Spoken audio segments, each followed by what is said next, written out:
Welcome to DIA Today, Democracy in America Today. I'm Matt Parks alongside Dave Corbin. Glad to have you with us as we explore the ideas behind today's headlines.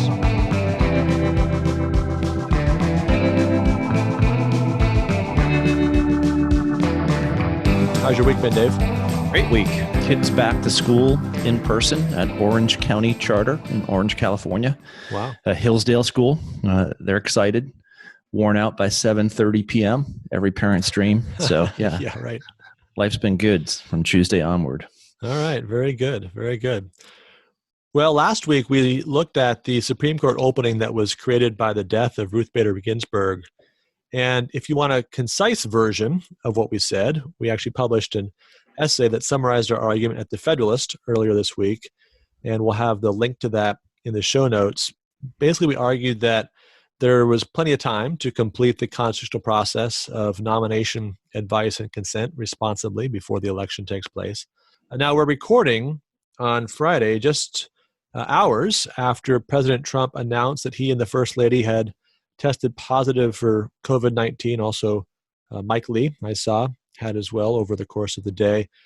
How that's going to affect confirmation process for Judge Barrett, upcoming debates, campaign more generally, certainly difficult to project at this point.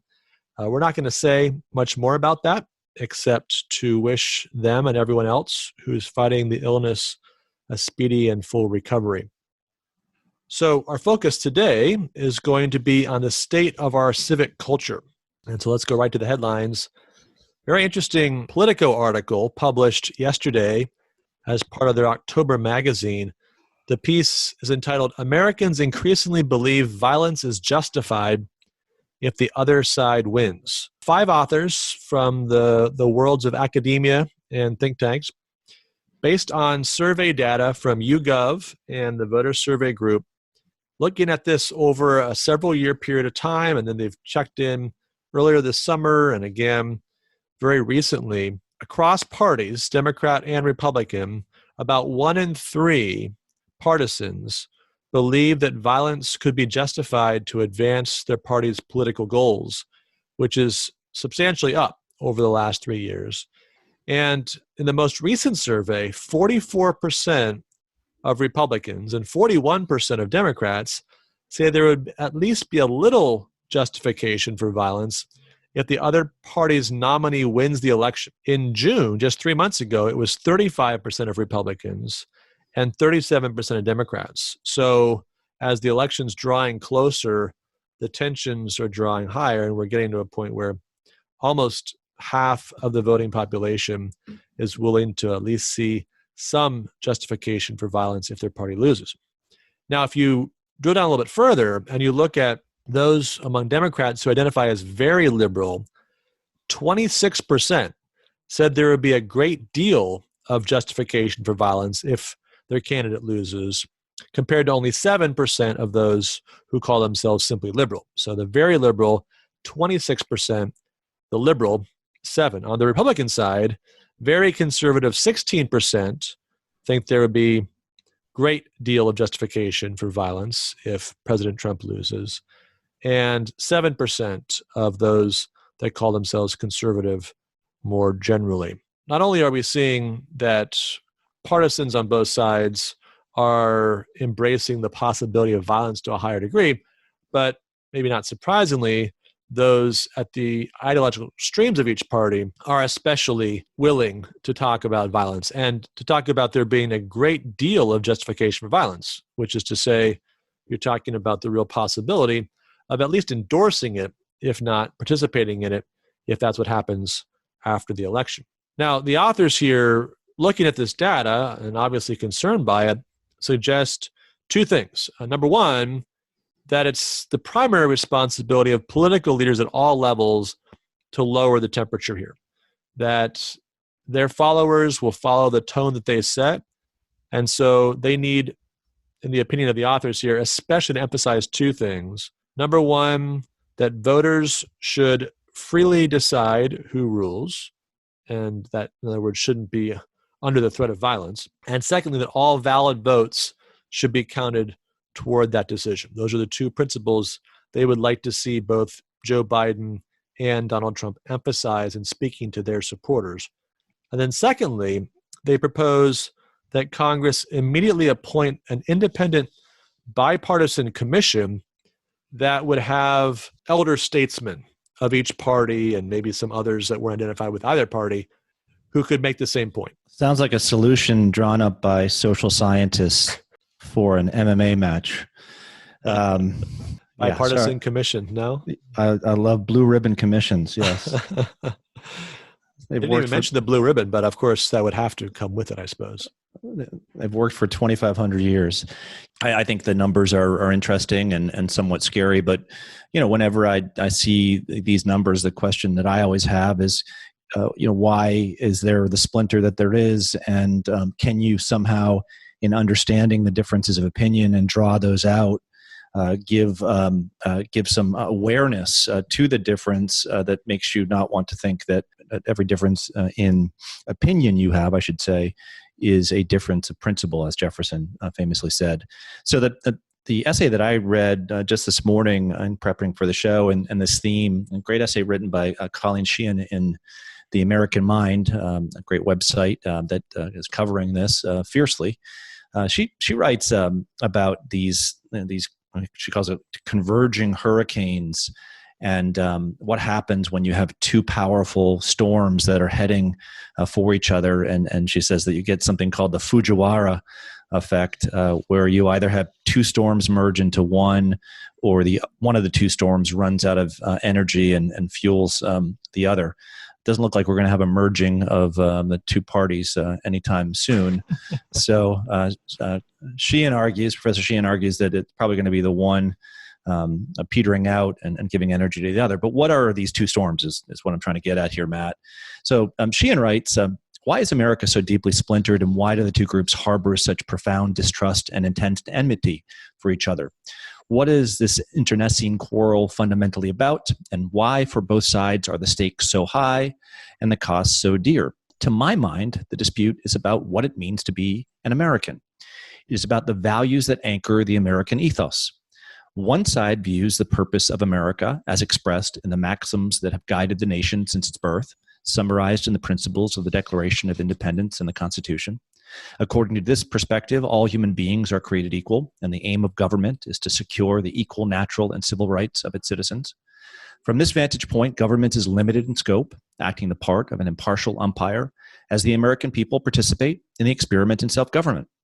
In contrast, progressives believe that the traditional modes and orders of the nation are outdated and advocate new ones that can meet the needs of an advanced industrial and technocratic society. This includes growing the size and scope of the national government and its administrative agencies, especially with respect to the regulatory and social justice issues. Decisions by various political and policy experts take the place of local town halls and venues of self-government. Centralization replaces federalism, and governmental bureaucracy supplants voluntary associations. In essence, professionalism and expertise replace civic engagement. These were exactly the talking points of last Tuesday's debate, correct? That would have been nice. I would have probably enjoyed that debate. We could have had that debate on a different night, perhaps with different candidates. But I think Sheehan's obviously summarized at a more fundamental level what's really at stake. Yeah, and if you were to take up, there were 6 main issues, right? A couple of them were the COVID response. One was healthcare policy, the record of the candidates. If you were to take up those issues from this vantage point of kind of what is the fountainhead of thought behind kind of one type of conservatism that's been very powerful in American political thought, and the other progressive way of thinking about these issues, you see a clear difference. It doesn't mean that you embrace the other, but understanding the other, I think, better enables you to deal with the other and perhaps not want to hurt, harm, or kill the other. I think back to our studies and discussions of early progressives like a Herbert Crowley, you can see how he's adopting the language of equality and equal opportunity. And he's sincerely reading Jefferson and Hamilton and looking at their arguments and finding them inadequate for the circumstances of his day, but trying to appreciate how something of their vision can yet be captured in the industrialized post-Civil War America that he's observing. And maybe he's ultimately got that wrong, but he's very respectful of that tradition in a certain sense, in seeing that as a formidable and challenging challenger to the vision that he's trying to present. Yeah, a type of, I wouldn't call it chastened liberalism, but a tempered liberalism that doesn't want to radicalize American society so that it's one way or the other, but perhaps a consensus can be formed in which you achieve a more perfect union, albeit defined in progressive terms. But I definitely would agree with that description of Crowley. It's interesting, later on in our show, when I do the required reading, I'm going to give you a different type of liberal thinker who may have kind of put us on the trajectory from something different than that. But yeah, I think you're right on there. So I guess maybe one question we could take from this Politico article, if we're not going to immediately endorse the blue ribbon panel idea, is there something that President Trump and former Vice President Biden should be doing, can be doing, to try to speak to their most committed supporters about the need to refrain from violence, to accept the results of the election, to see an American across the table from them, even if that person's a member of the other party? I think Biden did a little bit of that at the end of the debate. I was very happy that he said, win or lose, there should be a winner of this election. And if I lose, then of course, President Trump remains president. So I think a lot more of that would be helpful. It'd be more helpful if it was done also within the context of kind of telling the truth as to where you are with regard to if you become president, what you'll do. But I think that those are things that will be helpful. All right. So that's kind of the top-down solution to the problem. The Politico piece tells us what the elite should do, the political leaders themselves. But let's look at this from a different standpoint. Let's talk about more of a bottom-up approach here and think about maybe the role of civic education in all this. So to start that off, just want to look at where we are on some kind of basic facts. And of course, this is always somewhat depressing. And so there was an article actually at RealClearEducation yesterday summarizing some recent surveys.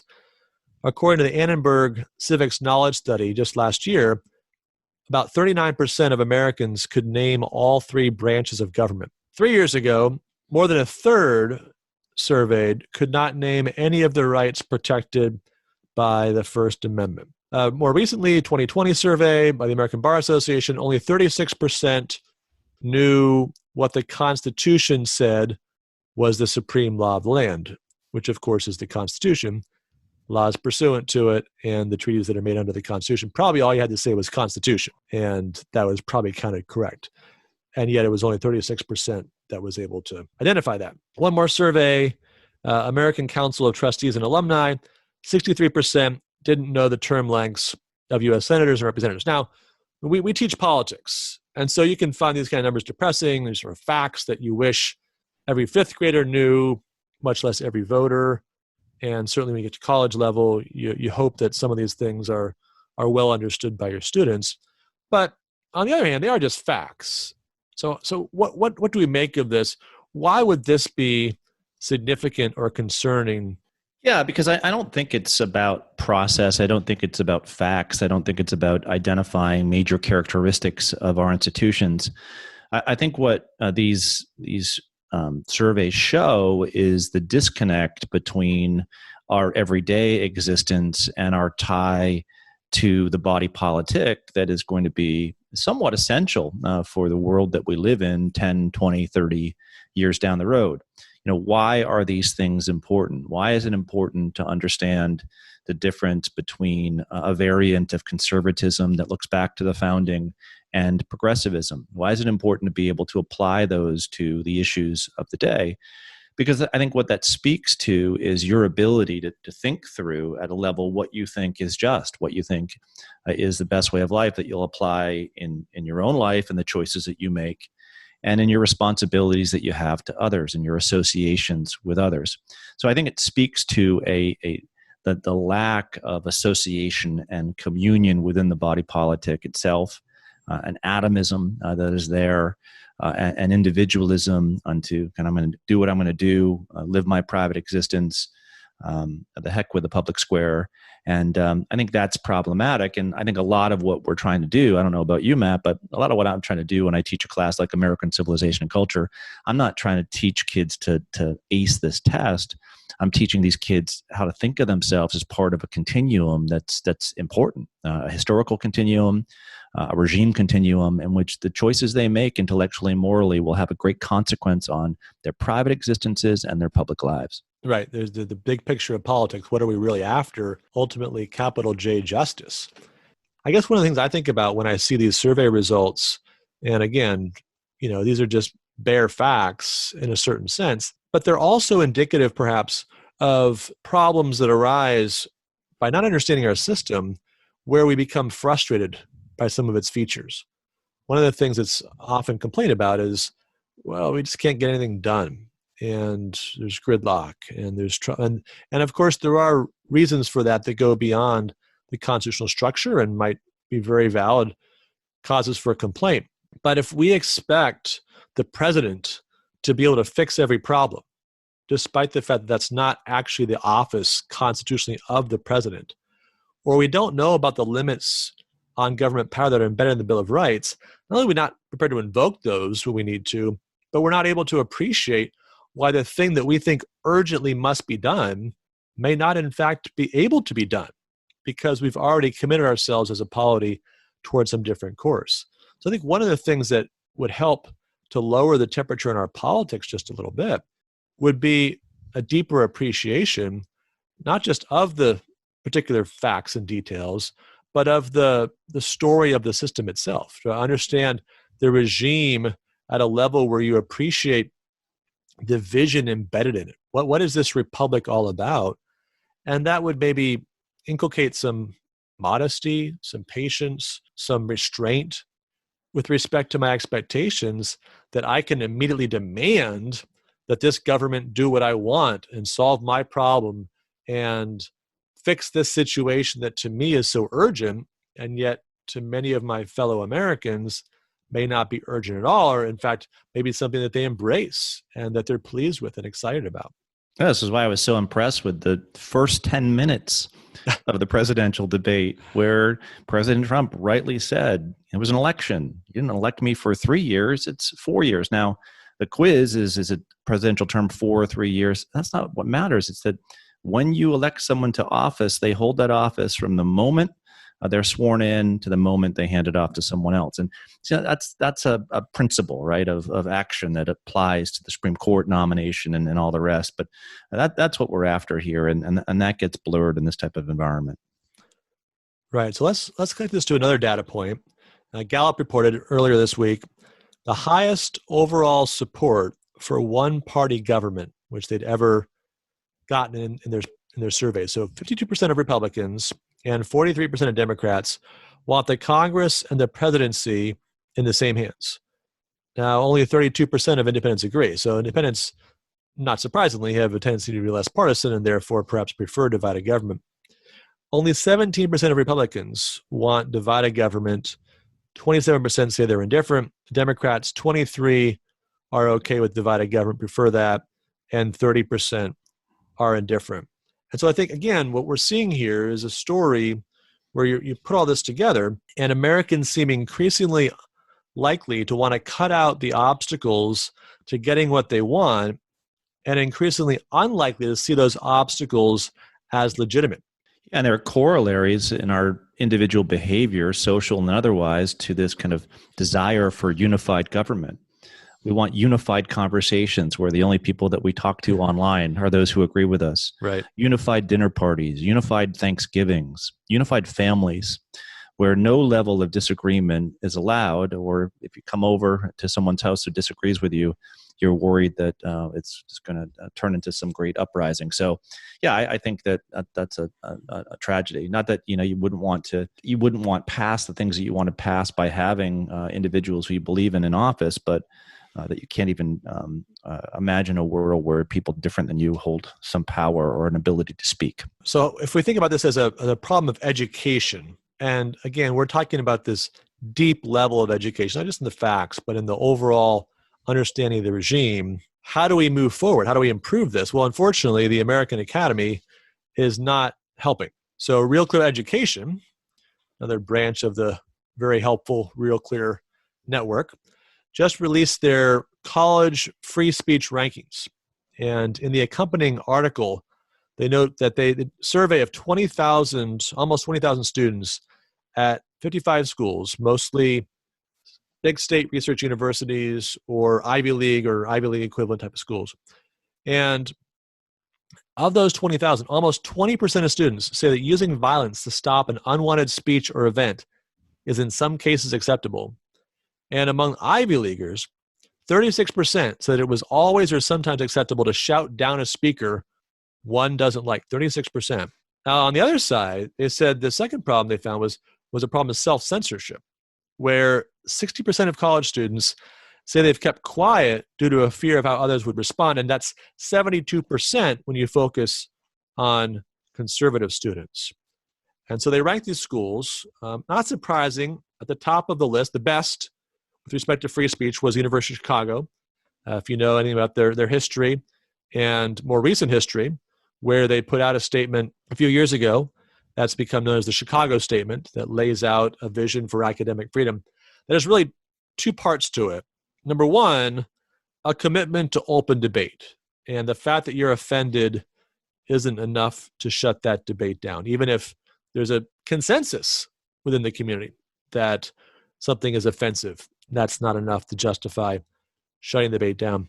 And then secondly, a commitment to a kind of civility where individuals agree that when they don't like something, they won't shout it down or make efforts to shut it down, that they will engage it with more rational claims. They will try to fight falsehood with truth and aim to educate rather than indoctrinate in order to stop the wrong thinking, wrong speaking that they identify among their classmates, faculty, staff, outside speakers, or the like. So this is University of Chicago statement. But unfortunately, this is not the dominant paradigm of the research university system. So you work down this list, it gets pretty ugly, not too far from the top. And Dartmouth has the distinction of being the worst of the Ivies, which is ranked 52nd of the 55 schools. Harvard, next worst, at 46th. Now, the reason I bring this up in part is because there's not very much distance between thinking it's okay to shout down a speaker you disagree with and thinking it's okay to use violence to advance your political agenda or respond to a lost election. In other words, the kind of civic behavior that Politico is finding people are prepared to engage in more broadly, students are being prepared for that at these elite universities. Yeah, most elite institutions in the country are one-party states. How are people hired in departments across these institutions? They're hired within the various major departments in which there are majorities of individuals who aren't necessarily pursuing the truth, but believe they've already arrived at the truth. Every vetting of a candidate who comes in is based upon whether or not that individual agrees with the truth or not.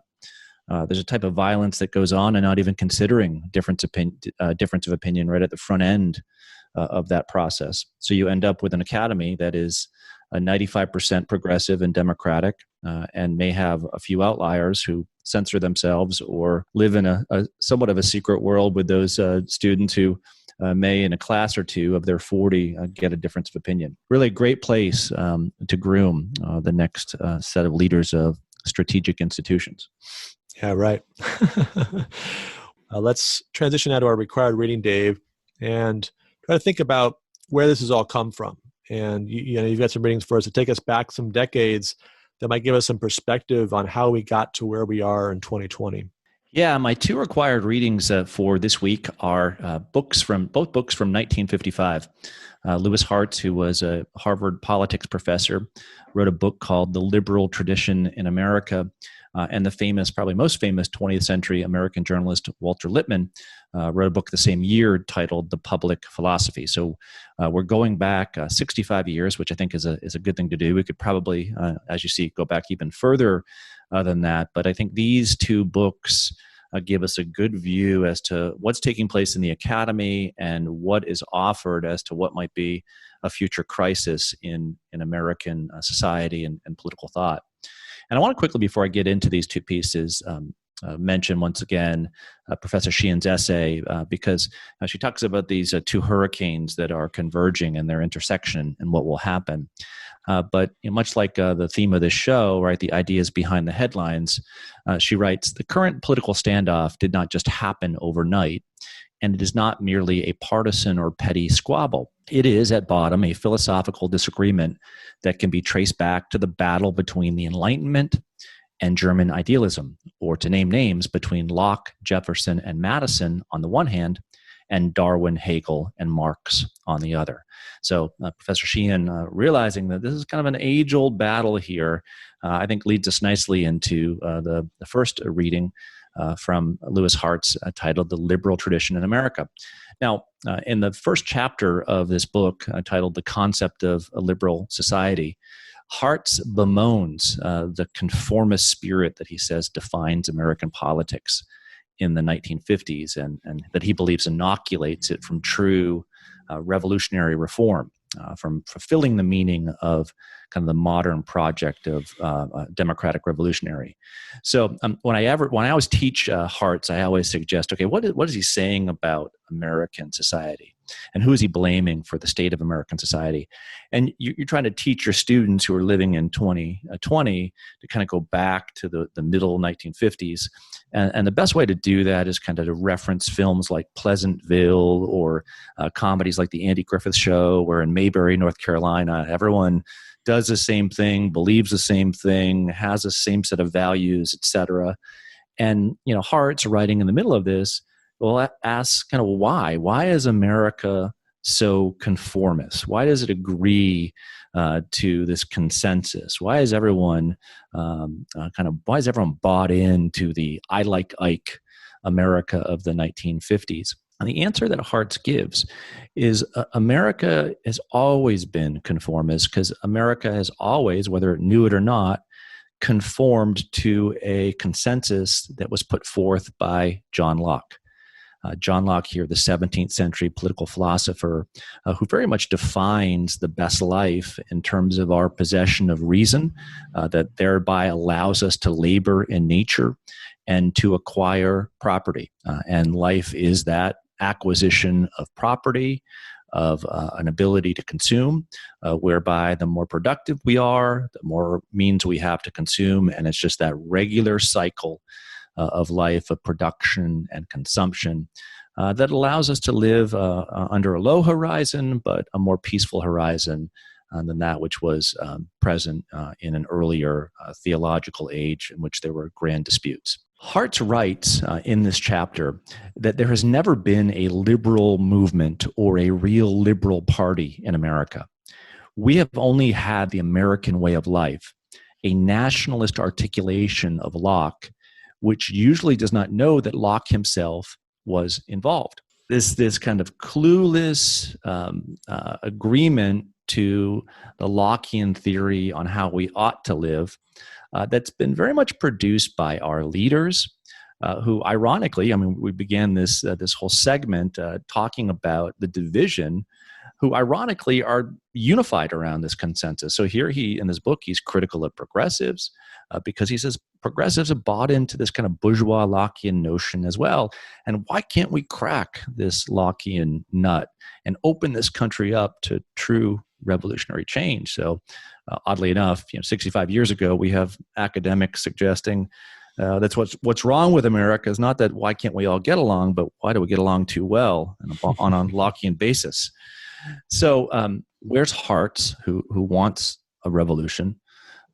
Where does he find reason for hope? And he says at near the end of this first chapter that there's reason for hope. And the reason is that there's an individualist nature to the Lockean doctrine. There's always a logical impulse within Lockeanism to transcend the very conformitarian spirit it breeds in a Lockean society. Break that down real quickly. If Locke is going to emphasize the importance of the individual, right, and the project of living out the best life, What if this individual wants to acquire more than property? What if this individual wants to begin to transcend the society that he lives in? Will that free spirit individual be able to chip away or break away or crack that Lockean conformist mold?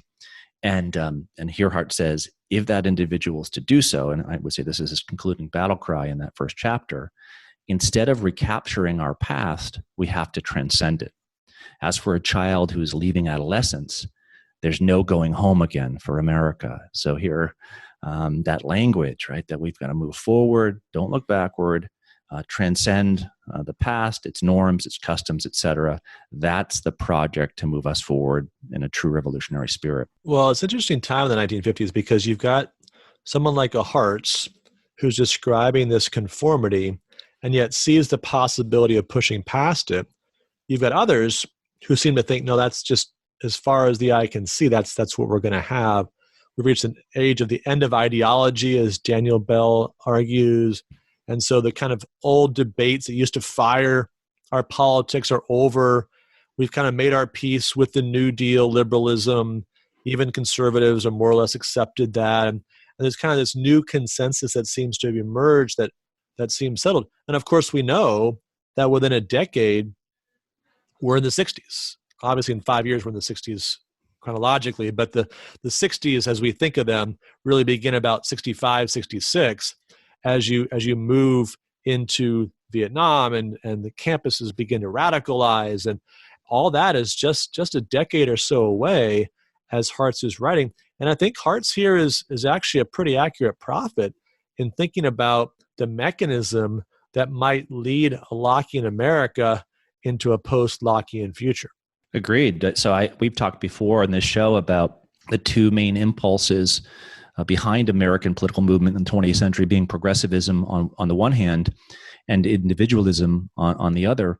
If there's a type of progressivism that can speak to the yearnings of the individual, that progressivism probably is more likely, right, to crack that Lockean nut. And I think that's in part what happens with these various individual rights movements of the late 60s, early 1970s that do change American society on the basis that we have to give individuals rights that they haven't had before, correct? Right, and obviously some of those, that's a realization of a longstanding promise, right? There's a check it's time to be cashed. And some of those rights are not rights that you can ground in nature or in the Constitution properly understood. So this leads nicely into my second required reading. I already mentioned, also written in 1955, Walter Lippmann's The Public Philosophy. And let me describe what he suggests, or define what he says the public philosophy is, and then go into why he believes that we don't have one in the 1950s, and what the problem with this is, and what perhaps the remedy is thereafter. Lippmann writes, the public philosophy is known as natural law, a name which alas causes great semantic confusion. This philosophy is the premise of the institutions of the Western society, and they are, I believe, unworkable in communities that do not adhere to it, except on the premises of this philosophy. It is impossible to reach intelligible and workable conceptions of popular election, majority rule, representative assemblies, free speech, loyalty, property, corporations, and voluntary associations. So you need a public philosophy to hold the system that endorses all of these things together. However, the things that these ideas, concepts, values have produced tend towards a self-interestedness, tend in Lippmann's book towards a self-centeredness or self-regarding. He writes, in the prevailing popular culture, all philosophies are the instruments of some man's purpose. All truths are self-centered and self-regarding, and all principles are rationalizations of some special interest. There's no public criterion of the true and the false, of the right and the wrong, beyond that which the preponderant mass of voters, consumers, readers, and listeners happen at the moment to be supposed to want. So whereas the individualism that Hartz bemoaned because it was Lockean and bourgeois can only be remedied by a more transcendent individualism, what Lippmann is arguing is that the individualism of the 1950s prevents Americans from connecting on a higher, more transcendent level. What do you make of that argument, Matt? Oh, well, I think it's a really powerful statement in the first sentence that you read there in that last paragraph. All truths are regarded as self-centered and self-regarding. All principles are rationalizations of some special interest. So we don't even consider the idea of a true principle of justice as plausible. The minute someone articulates a claim of justice, we want to know, okay, well, what's your angle? How do you benefit by that? How is that going to help people like you and hurt people like me? And the fact that the claim could actually be founded upon some account of nature, could actually be rationally connected to an overall understanding of the good life, the pursuit of happiness, and capital J justice is simply beyond our comprehension. We don't even have that category anymore with which to evaluate the claim. We so quickly make that cynical move, that individualistic move, to assume that your claim is a disguise for your interest, that we've lost any opportunity of actually making progress together toward a greater realization of justice. So what's the remedy? Drum roll. The remedy, all right. The remedy is the return of Aristotle or someone like him in the mid-1950s. That Western society can be brought back to its original impulse to common good and to the idea of something beyond self-interest. He writes, I do not contend, though I hope, that the decline of Western society will be arrested if the teachers in our schools and universities come back to the great tradition of the public philosophy. I hope he wasn't reading Hartz in 1955.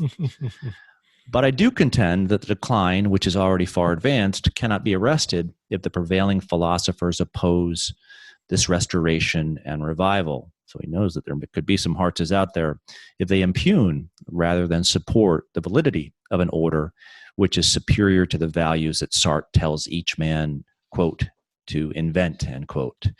So, once again, this is your prominent journalist in the 1950s. Isn't this writing amazing? Isn't this thought, can you imagine if the journalists were at this level in 2020? Let me ask you a different question, Matt. What do you make of philosophy and philosophers and teaching as a remedy for what ails us in terms of our lack of a public philosophy? A necessary starting point is that we begin to appreciate that we have access through our reason to truths that go beyond our own self-interest, go beyond our own self-creation. We have to begin to recapture the idea that there's something out there that's beyond me and beyond even collectively what we agree to. That's the first step, that we begin to recapture the possibility that there could be true truth, right? The capital T truth that is actually existing and binding upon us individually and collectively. Now, I think the challenge that Lippmann gives us is a challenge of trying to figure out, can philosophy, certainly at the stage it's reached in the 20th century, can that actually uncover that truth for us and build that consensus? Right? Is that the foundation upon which we can build? Can philosophy, to put a finer point on it, do this without the theology department leading the way? Yeah, I would say that it can't, because I think that what we're talking about here is the rebirth of what some call classical political rationalism, right? It requires a recognition that human beings have souls and that those souls can make out truth within the natural world, and that there are sources of objective truth that we can turn to and have access to as free human beings. And we can, from that vantage point, then teach others those same things and act upon those truths. And I'm not sure if by itself philosophy can do that. This is where, if you go back to Sheehan's triads there, you might wonder, well, why is Darwin mixed in with Marx and Hegel? But of course, Darwin is critically important on this point, because as Darwin is popularized and bowdlerized and used for political purposes, the idea that there could be a natural law, Oliver Wendell Holmes Jr., right? What is the natural law? simply a projection of the things that we want and the things we're willing to fight for. And so you very quickly reach this nihilistic conclusion as people followed Darwin down this path and try to apply it politically, that there can be no transcendent truth if everything that we see in terms of living organisms is just a result of random chance and variation over the course of time. There can be no meaning to it, no soul for sure, and nothing transcendent beyond the material world. And so even though we don't probably commonly think of Darwin as a philosopher, as we would think of Marx and Hegel in those categories, it's really Darwin, as you go back and you study the early progressives, that I think has had the most profound effect on the elite and made it implausible for that elite to embrace the transcendent. And so that's exactly why, getting back to your point a moment ago, there's a theological component to this to reestablish the possibility of the non-material world. In a post-Darwin West, we've got to rebuild a belief in the possibility and the reality of a world beyond the material. So what you're saying is, don't know much about teleology. That's right. Just one more thought on this in connection with the American political tradition. Great passage in George Washington's farewell address, where he talks about the role of morality, religion, and how that ought to engage public life. And I think it's a nice capstone on this discussion, going back to the Politico article about violence and all the way through this discussion of some of the philosophical roots of our contemporary problems. Here's what Washington says: of all the dispositions and habits which lead to political prosperity, religion and morality are indispensable supports. In vain would that man claim the tribute of patriotism who should labor to subvert these great pillars of human happiness, these firmest props of the duties of men and citizens. And of course, when he's writing this, he and Hamilton are writing this, this is the context of the French Revolution, where the French Revolution is essentially claiming we've got a conflict between freedom and religion. And if we're going to advance the cause of freedom, it's going to be at the expense of religion. And so here's Washington pushing back on this. A few lines further down, he says, and let us with caution indulge the supposition that morality can be maintained without religion. Whatever may be conceded to the influence of refined education on minds of peculiar structure, reason and experience both forbid us to expect that national morality can prevail in exclusion of religious principle. It is substantially true that virtue or morality is a necessary spring of popular government. The rule indeed extends with more or less force to every species of free government. Who that is a sincere friend to it can look with indifference upon attempts to shake the foundation of the fabric. And so you probably wonder, well, where's this going? President's final word to the country as he's retiring from office after 2 terms, supporting religion, encouraging religion and morality. But what's the practical takeaway? That's what he says in the very next paragraph. Promote then as an object of primary importance institutions for the general diffusion of knowledge. In proportion as the structure of a government gives force to public opinion, it is essential that public opinion should be enlightened. Right? We need institutions that are enlightening public opinion. Now, we've just seen that that's not, by and large, what's happening at the elite research universities of our country. The public mission of the university to encourage good citizenship in a republic has been abandoned to establish a revolutionary cadre of leaders ready to remake society, not according to any pattern in nature, not according to any effort to achieve that which is truly just or good or beautiful, but to achieve just those individualistic desires and impulses which have replaced the truly good and just and beautiful as the object of the academic eye. So, Matt, what is the mission statement of the King's College where you teach? Through its commitment to the truths of Christianity and a biblical worldview, the King's College seeks to transform society by preparing students for careers in which they help to shape and eventually to lead strategic public and private institutions, and by supporting faculty members as they directly engage culture through writing and speaking publicly on critical issues. And Providence? Mission of Providence Christian College as a Reformed Christian institution is to equip students to be firmly grounded in biblical truth, thoroughly educated in the liberal arts, and fully engaged in their church, their community, and the world for the glory of God and for service to humanity. Outliers. Outliers, but outliers in the same way, right? Outliers for their commitment first to Christ, and then through that commitment to Christ to loving their neighbor, and as one expression of that, loving their neighbor as good citizens in a self-governing community. All right, well, let's now turn to the grade book. And as promised last week, we couldn't avert our eyes. We had to watch the debate Tuesday night. So we're going to grade the debate. We gave you a rubric last time around, what an A would look like, a C and F for each of the two candidates. So Dave, give me a grade for President Trump Tuesday night. And my grade wasn't as bad as most people who were grading Trump. I thought that he made some good points along the way.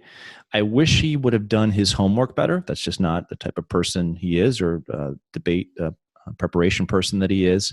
I thought he had at least 3 or 4 opportunities to dig deeper into the Green New Deal, to go further in terms of why we don't want to pack a court, to talk about those things. And he just, he couldn't stop himself from poking away and interrupting, and wasn't able thereby to really kind of express himself as I think would have been helpful for him. So I'm going to give him a C+ for the evening.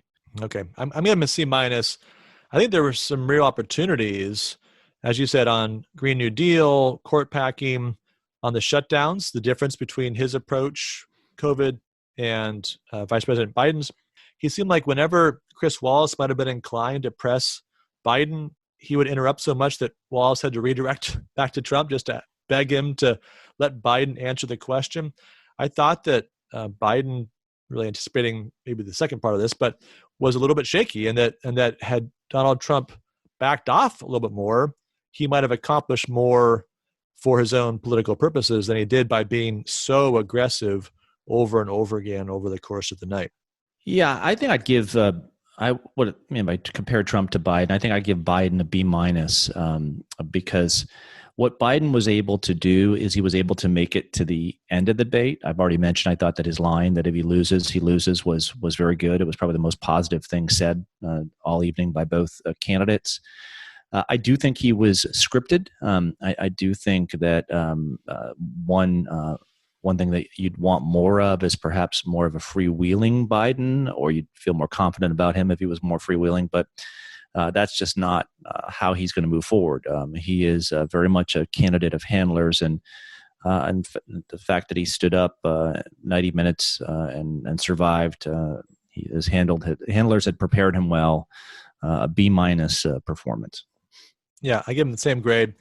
I think he avoided being the story. That was an important thing for him. There wasn't anything where you thought, wow, this guy may not be physically up to the job, or he said something that would be an easy 30-second ad for Republicans. Look, this guy really is just the front for these radicals, and don't be confused by good old Joe and the calm demeanor and all the rest. So there were openings for those kind of things, but none of it actually happened. And so I think in that sense, he walks out of there at least as strong as he walked in. All right, so let's now, looking ahead to next week, vice presidential debate. We've got Kamala Harris and Mike Pence squaring off.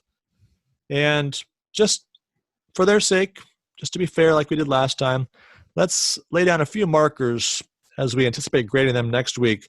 What will you be looking for, Dave, in Kamala Harris's performance? I think an A, she'd have to be likable. I think without being likable to receive a C, she'd have to be wary of going too far in presenting too great a progressive vision for the country. And I think an F in her case would be coming off as condescending and going too far with those progressive principles. So that would be the rubric that I would use for Kamala. Yeah, I think the worst case scenario for her would be to commit too strongly to far left proposals, a Green New Deal or something of that sort, and also to raise serious doubt as to whether or not Joe Biden will actually be president.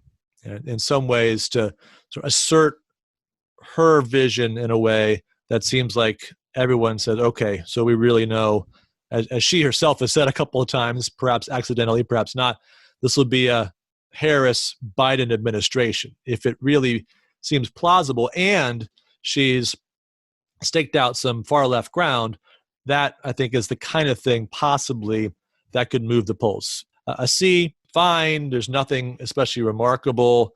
She perhaps has a few stumbles, but nothing memorable, nothing that really changed the trajectory of the race. And an A, I think she just hits hard, but in a fair way, and is able to expose some of the weaknesses. Yeah, and I think, for Pence, here's what I think that he needs to do. I would say he needs to cast a very positive vision of the Republican Party. He needs to kind of regain some of that momentum that I think that the party had, that the Trump campaign had over the course of the Republican National Convention. I don't know how possible it is for Mike Pence to do that, because I don't think he's going to fail. I think, at a bare minimum, he's going to put in a solid B- performance, but he's got to be more than simply kind of a sober conservative vice president on this night. I think he's got to kind of reach a little bit higher, and he's got to turn the race, I think, a little bit too, because it's looking right now, if the president's in quarantine for 14 days, that there may not be a second presidential debate. So I think it's a little more riding on this, and I think Mike Pence has to rise to that occasion. Yeah, I agree. He's got his work cut out for him, partly because of the COVID-19 context, also partly because of the fact that just where you are in this race, the numbers are not trending in President Trump's favor. So you're going to have to do something to shake things up a little bit, at least make some incremental progress. That is always difficult in a vice presidential debate. I think he has the capacity to certainly deliver a professional performance. I don't think he'll be rattled by Kamala Harris's attacks or by the moderator's attacks, but he's going to have to, as you say, do more than that if he's going to have an A performance that's going to move the needle in the direction of the Trump campaign. I think a C performance for him is just kind of bland. I think he can be bland, and if that's all he is, there's a kind of normalcy that will be attractive about that, but also quickly forgotten. I think an F performance for him, he just gets pinned down by either Harris or by the moderator, can't respond well to the challenges which we know are going to come, and ends up either just looking weak or somehow like a pale imitation of Donald Trump, and isn't able to capture that positive vision, which, as you said, was well presented, mostly by speakers other than President Trump at the Republican National Convention. All right, we close our show every week with de Tocqueville's Crystal Ball, and we've now got 3 rounds of picks in the books where we look at 5 different sports, 5 different contests. Dave, you had an uptick this week. You hit 2 out of 5, so that makes you 4-11. I had my worst week, which was 3 out of 5, so I'm 11-4. We're doing this nice symmetry thing here. My dad told me he was a little bit worried when he heard you pick his Green Bay Packers for the Sunday night game last week, but then he felt it was probably okay since I picked them as well. So just wanted to let you know people are listening, and their emotional health is in some ways riding on the picks that are coming from us. Now, to be fair to you, I have to say, you are now officially the New Hampshire Fantasy Baseball League champion. You've finished the job. Nice, clean victory. I came in last by a mile. And layered on top of that, adding insult to injury, it was your team against mine in our Fantasy Football League last week, and you soundly defeated me, as most of my guys decided to get hurt early or just put in a very bad performance. Yeah. Well, hold on a second. And then you've heard me say on multiple occasions that the Stanley Cup victor would be the Tampa Bay Lightning. Okay, you're right. Who won the Stanley Cup. Who won the Stanley Cup.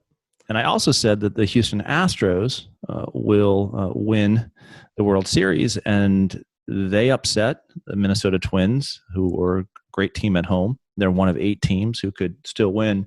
So other than this little crystal ball thing that we do at the end of every show, If I'm doing pretty well. I just need to get it out of the kind of this segment to be able to be Nostradamus like. Yeah, we found your kryptonite. Exactly. Okay, so we got round 4, number 1. Got to do it. Big game. Patriots at Chiefs. Chiefs more than a touchdown favorite, 7.5-point favorite, disrespecting Bill Belichick. Do you put up with that, Dave? I think I do. I think I do this week. The Chiefs are pretty amazing to watch. If they were kind of a defensive team, if this was the Ravens the Patriots are playing, I probably would take the Patriots with the points. But Chiefs can score like 28 points in 3 minutes. So even a close game could get out of hand quickly. So I'm gonna say that happens. It's a once every 25-year occurrence, but the Chiefs are able to defeat the Patriots by about 10 points and cover that spread. All right. Well, I guess I'm going to take your position in this one because I think the Patriots might be able to hang in there. It could be one of those last-minute cover kind of situations too. Sometimes you get one of those. It's really not a close game, but there's a garbage time touchdown. With a 7.5-point spread, you end up 28-21, and you just squeak under there. So I'm counting on something like that, or maybe some Belichick magic. Who knows? Cam Newton. There's some special things that can happen there.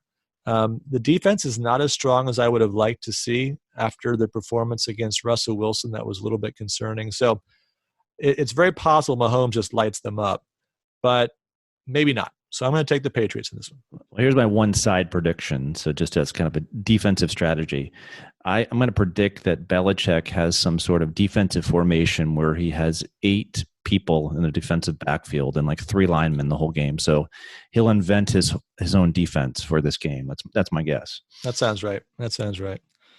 Okay, number 2, college football. We have back in the SEC, number 10 Texas A&M playing at number 2 Alabama. Just shows you how crazy the respect for Alabama is, that over the number 10 team in the country, supposedly, they're a 17.5-point favorite. What do you think, Dave? Yeah, I moved to Texas. I haven't picked a Texas college team to root for yet. My wife wants the Longhorns. I have some neighbors who are A&M fans, some LSU fans, but I can't root against a Texas team. And I think that given that LSU being upset a couple weeks ago shows us that perhaps something's a little bit off in this whole system. So, yeah, I'm going to take Texas A&M with 17.5 points. I think they may be able to do something here. I agree. I'm going to take A&M also. Alabama last week got off to an incredible start, was up 30 points at the half, and then kind of lost interest, let the team back in it, and so didn't cover the point spread. I think there's another possibility that kind of thing happening here. Even though it's still a big SEC matchup, they can lose interest. They can run out even to a big lead, and A&M can make it respectable by the end. So I think really both Patriots and A&M might be one of those where you cover the points, and yet you don't really feel like either team was ever actually a threat to win the game. Number 3, NBA Finals, Game 2 tonight. Miami at the Lakers in the bubble. Lakers are 9.5-point favorites after a big Game 1 win. I can't stand the Lakers. I can't stand LeBron James. And I actually love the Heat. I mean, I was hoping the Celtics would make it to the finals, but if you listen to any of those games or watch them, the Heat were a great team. Now, they've got a couple people injured, so that will make it more difficult to cover. But I think 9.5 points is enough. The Lakers have a little bit of a letdown. The Heat keep it close, hit some three-pointers, play good defense. So I'm going to go with the Heat tonight. Okay. I would like to do that. Yeah, I would really much rather the Heat win the series, and you don't want to get down 2-0 against the Lakers and LeBron and try to win the series. But I just have a feeling that the injuries are going to be too much. They already showed they were in a tough battle in Game 1, 9.5 points. I think it could be another 15, 20-point spread, so I'm going to take the Lakers in Game 2. All right, we have one Game 3 today, this new weird Major League Baseball wild card series. St. Louis Cardinals at the San Diego Padres. Jack Flaherty, coming off a disappointing regular season, but obviously a great pitcher, basically against the entire Padres bullpen. They don't apparently really have anyone who can start, so they're just going to piece it together. But they are at home in San Diego, looking to advance in the playoffs for the first time in a while. What do you think, Dave? I think the Padres take this. They've been a great team to kind of follow. I mean, the short season, and there's a lot of. We were in San Diego last week. A lot of kind of excitement there. So yeah, I think they do it. I have Flaherty on my team, and he's had an awful season, or just he hasn't been himself, and he is a great pitcher. But I think he gives up some runs early, and the Padres are able to piece together a victory. It'd be fun. It'd be fun to see Fernando Tatis making it further into the playoffs. Obviously, a lot of energy, excitement, incredible player, and all kinds of tools. So I think it's a fun San Diego team. Now, I say that my son's going to be very angry because they have Manny Machado, and he will hate Manny Machado for the rest of his life because he's the one who took out Dustin Pedroia several years ago and basically ended Pedroia's career with a cheap slide into second base. So I am going to pick the Padres, but with apologies to my son for, at least in this sense, rooting for the team that has the player that did his favorite Red Sox player in. Number 5, Major League Soccer. Our first foray into American soccer. Big matchup though, Dave. I know you follow it closely. Inter Miami, the newest MLS expansion team, at home against NYCFC. Basically, this is the Messi Bowl. Right, like in August, when all their talk about Lionel Messi leaving Barcelona was heating up, and all the American dreamers, there were 2 destinations they were talking about. David Beckham said, I'm going to bring him to Miami. And then there were others, no, Manchester City is going to get him in the Premier League, and they've got a partnership with NYCFC, and he'll end up in New York after a couple of years in the Premier League. Well, of course, neither happened, at least yet. So this is their chance to impress Messi as perhaps his future home as he rounds out his career, maybe at the age of 45 or 50, when he's reached a level where he's kind of compatible with the quality of MLS soccer. What do you think here, Dave? Inter Miami. That was a nice hit. On MLS soccer. Yeah, somewhere around retirement age when he comes to play here. Right. I knew your choice was going to be NYC because you're there. I'm going to go with Inter Miami. So we'll be on the other side of this. Okay. Yeah. I'm actually not really a NYCFC fan because of that connection to Manchester City, being a Tottenham fan in the Premier League. I don't have any reason to root for a team. And by the way, they play in Yankee Stadium, another strike against them. But I think, you got to be objective on this. They got the better record, and I think they're going to win the game. All right. That's it. We'll see you next time if we can keep up the pace with these 5 picks. Stretching ourselves, testing ourselves week by week. Thank you, as always, for listening. Grateful for your support. Encourage you, if you haven't already, to subscribe and review the podcast on Apple Podcasts, on Google Play, Spotify, and Stitcher. We will talk to you next week.